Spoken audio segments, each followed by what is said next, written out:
Hello दोस्तों। तो आप लोगों का स्वागत है हमारी एक और न्यू हॉरर वीडियो में। तो दोस्तों, जो आज की कहानी मैं आपके लिए लेके आया हूँ, ये हमारे भिवानी शहर की है, जहाँ पे मैं रहता हूँ। तो मेरा एक दोस्त है, ऋतिक नाम का। इसमें मैंने थोड़ा नाम चेंज कर दिया है उनका, कुछ पर्सनल इश्यूज। तो उसका मेरे पास फ़ोन आया, तो उसको पता तो चली गया कि मैं वीडियो वगैरह डालता हूँ। तो उसने मेरे को ये कहानी बताई और बोला कि बस नाम चेंज कर देना। तो वो मैंने कर दिया है। तो आइए इस कहानी शुरू करते हैं, लेकिन उससे पहले दोस्तों, आप हमारे चैनल को थोड़ा सपोर्ट कीजिए और लाइक सब्सक्राइब करके रखिए, ताकि आप हमारी कहानियाँ सुनते रहें। और अगर आपके साथ कोई घटना हुई है और उसे आप शेयर करना चाहते हैं, तो मैं डिस्क्रिप्शन में अपनी ईमेल आईडी डाल दूंगा, तो उसके ज़रिए आप हमसे शेयर कर सकते हैं और हम उस कहानी को लोगों तक पहुंचाएंगे। तो आइए शुरू करते हैं उस कहानी को। तो ऋतिक और उसकी फैमिली अपने लिए एक रेंट पे घर देख रहे थे और उन्हें कुछ इमरजेंसी थी, इसलिए उन्हें जल्दी से जल्दी एक रेंट पे घर चाहिए था। तो उन्हें काफ़ी ढूंढने के बाद उन्हें एक घर मिला। उसका रेंट भी बिल्कुल कम था और उनके बजट में ही था। तो ऋतिक के पापा ने बोले ठीक है, ये फाइनल कर लेते हैं और इस घर में शिफ्ट हो जाते हैं। तो नेक्स्ट डे ही वो उस घर में शिफ्ट हो गए। लेकिन उनको ये नहीं पता था कि ये घर इतना कम रेंट में कैसे मिल रहा है। ये जांच पड़ताल कर लेते हैं थोड़ा कि इतने कम रेंट में है, घर कैसा है, यहाँ के लोग कहाँ पे गए, वो इस घर में क्यों नहीं रहते। उन्होंने ऐसा ज़रूरी नहीं समझा। तो जैसे ही उन्होंने रहना शुरू किया, कुछ दिनों बाद ऋतिक और उसकी बहन छत पर खेल रहे थे। तभी ऋतिक को दिखा कि कोई लड़की उनके गार्डन एरिया में गाड़ी के पीछे खड़ी है। तो ऋतिक ने देखा तो वो थोड़ा डर गया। उसने अपनी सिस्टर को बताया कि दीदी, मेरे को वहाँ पे कोई ना कोई दिख रहा है, कोई लड़की है और वो पीछे से हम दोनों को देख रही है। तो उसकी बहन बोली चलो चल कर देखते हैं कौन है कौन नहीं है, क्या पता कोई जानवर हो, कुत्ता हो, बिल्ली हो, क्या पता। वो गए, वहाँ पे कोई नहीं था। फिर अगले दिन फिर ऐसा ही हुआ। वो छत पे खेल रहे थे, फिर उन्हें ऐसा ही एहसास हुआ, लेकिन अब की बार उसकी दीदी को भी लगा कि वहाँ पे सच में कोई है। फिर उन्होंने अपने मम्मी पापा से ये बात शेयर की कि मम्मी, वहाँ पे कोई हमें दिख रहा है। और उसके मम्मी पापा बोले कि तुम सारा दिन फ़ोन यूज़ करते रहते हो, टीवी देखते रहते हो, तो तुम्हारा कोई वहम है, ऐसा कुछ नहीं है, हम लोगों को तो कुछ नहीं दिख रहा है ऐसा। फिर नेक्स्ट डे जब ऋतिक और उसकी सिस्टर अपने कमरे में सोए हुए थे, तो अचानक से उनका दरवाज़ा अपने आप खुला और ऋतिक की जैसे ही आँख खुली तो उसने देखा कि उनके गेट पे कोई लड़की खड़ी है, उनको देख रही है और हंस रही है। तो ऋतिक ने चिल्लाना शुरू कर दिया कि मम्मी मम्मी मम्मी, बहन जल्दी उठो, ऐसे करके। तो उसके मम्मी और पापा आ गए वहाँ पे। तो बोले क्या हुआ। तो उसने ऋतिक ने बोला कि मेरे को यहाँ पे वही लड़की दिखी। तो ऋतिक के पापा बोले ऐसा कुछ नहीं है बेटा, कोई कुत्ता बिल्ली होगा, वो तुमने देख लिया। तो ऋतिक सो गया। फिर अगले दिन जब ऋतिक की मम्मी बाहर सब्जी वगैरह लेने गई, तो उन्हें एक औरत मिली। तो वो बोली कि आप लोग इतने दिन से इस घर में रह रहे हो, करीबन 7 8 10 दिन हो गए, लेकिन आप लोगों को कुछ एहसास नहीं हुआ कि यहाँ पे कोई है नहीं है, या कुछ डरावना माहौल नहीं हुआ।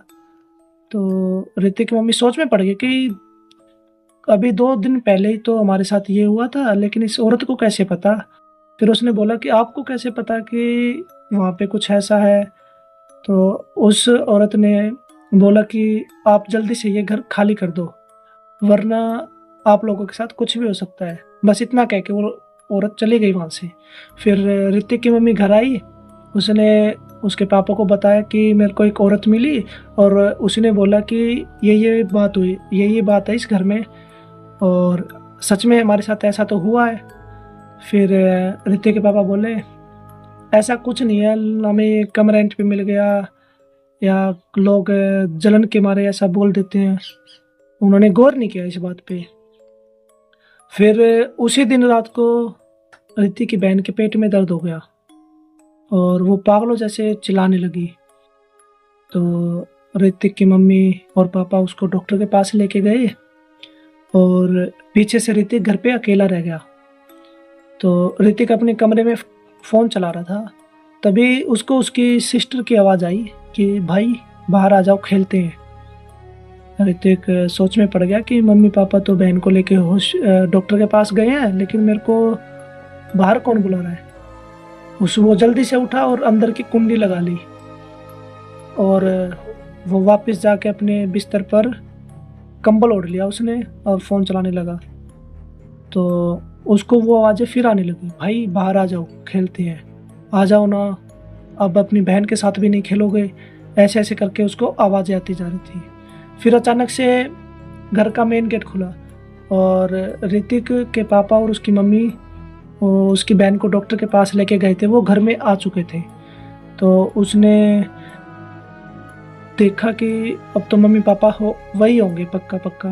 तो वो जल्दी से भाग के गया और अपने पापा के चिपट गया कि पापा मेरे को ऐसे ऐसे आवाज़ें आ रही थी यहाँ से और कुछ ना कुछ तो है इस घर में।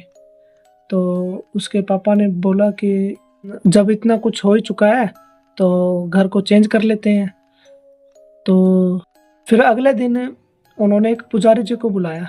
वो कंफर्म करना चाहते थे घर छोड़ने से पहले कि यहाँ पे सच में कुछ है या नहीं है। तो जैसे ही पुजारी घर के अंदर घुसे तो उन्होंने बोल दिया कि इस घर में कुछ ना कुछ तो है और जो तुम्हें परेशान कर रहा है, और जल्दी से घर बदल दो वरना मारे जाओगे।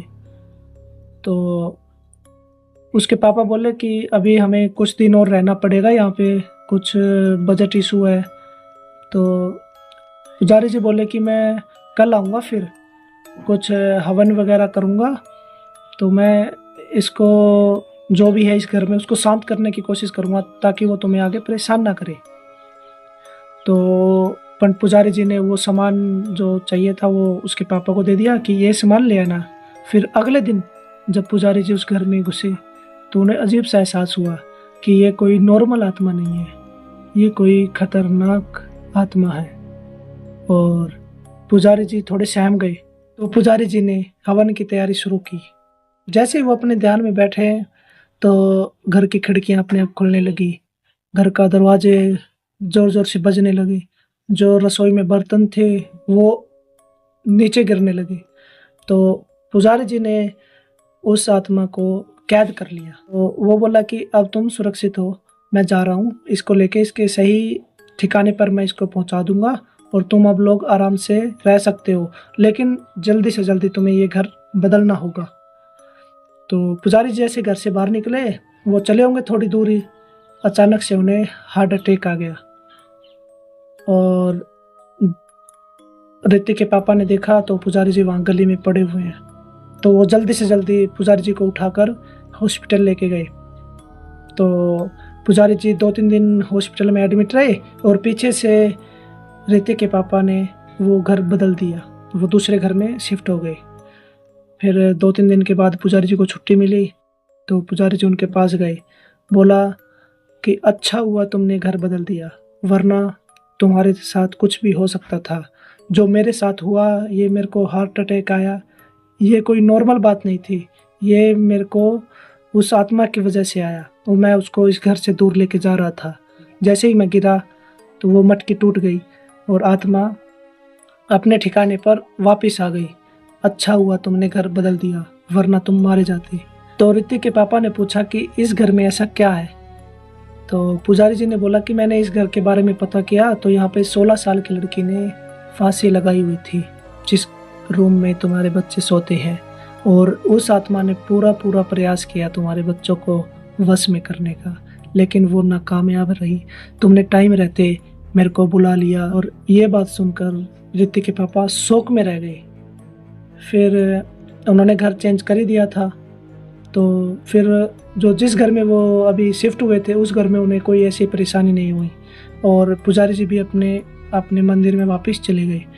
लेकिन दोस्तों, जो ऋतिक के साथ हुआ, ऋतिक की फैमिली के साथ हुआ, यह कोई आम बात नहीं है। ऋतिक और उसकी फैमिली अब सुरक्षित है, वो दूसरी जगह शिफ्ट हो चुके हैं। तो दोस्तों, आज की कहानी में बस इतना ही। बस आप लोग हमारे साथ बने रहिए, हमें सपोर्ट करते रहिए, हमारे चैनल को सब्सक्राइब, लाइक सब कुछ कर दीजिए। चलिए मिलते हैं अगली कहानी में। जय श्री राम।